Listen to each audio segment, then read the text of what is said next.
You know, I'm leading with the evangelicals.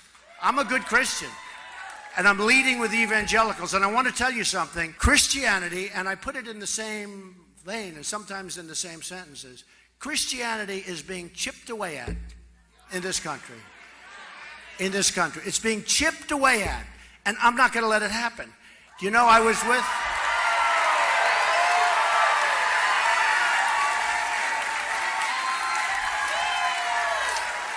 with a whole room full, like 50 pastors, ministers, great people, some of whom I knew pretty well and some I don't.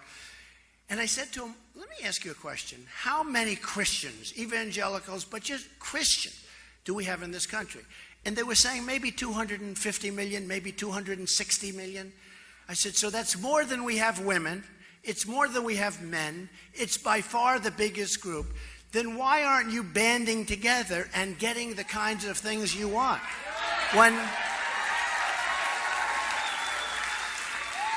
When people talk about we need a temporary ban on Muslims until we find out what is going on here, okay? There is total outrage. When people talk about Christians and Christianity, there's no outrage. There's no outrage. I said, let me ask you, and these are great believers, these are great people, these are strong people, smart people. I said, why is it, and I think I really found something that's very important for all of us, why is it that you people don't have a stronger lobby? And during Lyndon Johnson's regime, I will call it, because that's sort of what it was, if you think about it, but during his term as president, they passed something where the tax deduction is under siege if they do anything that's a little bit off, okay? So they're going to lose tax-exempt status, right? And I said, wait a minute, that's right, that's the answer. I figure, you know, I'm a pretty smart guy, I figure things out pretty quickly. So as soon as I mentioned it, I said, that's it. Because I said then, so the man walking, I was in Trump Tower, I pointed down to the sidewalk, there were people walking on the sidewalk. I said, then those people walking on the sidewalk are more powerful than you people in the clergy, the pastors, the ministers, the priests, the people in the clergy. They're more powerful. They said, that's right. I said, not going to happen anymore. We're going to get rid of that thing. I want Christianity to have a strong flavor. Why did we ever pass a thing like that? And it's so important. I mean, really, they've shut Christianity down. And these are great people, but they're afraid to do. For instance, some people came up to me, Mr. Trump, I love you. You're the best. You're going to be the greatest leader. You're going to be.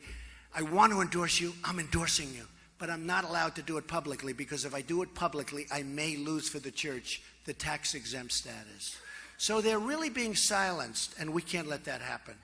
We can't let that happen. I don't care about the endorsement.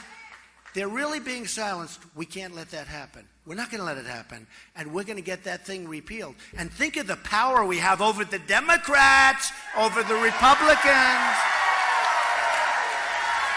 I mean, the power is incredible. So we're going to get that taken care of, and we're going to be back. And I'll tell you what, come Christmas time, we're going to all be in these department stores that don't have Merry Christmas, and we're going to see Merry Christmas right in those stores, right? They don't put it up anymore. We're going to see Merry Christmas at the department stores again, folks. You goes into these stores, you don't even see Merry Christmas anymore. You say, why? Why? The store owners and the big companies, especially like Macy's, which is a very disloyal company. But these big companies, they don't want to use it because it's not politically correct. It's going to be not politically correct not to put it up. You watch. You watch.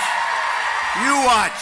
So we're going to be saying Merry Christmas again. So I told you, they're chipping away at Christianity, and they're chipping away at the Second Amendment every year. Chip, chip, chip.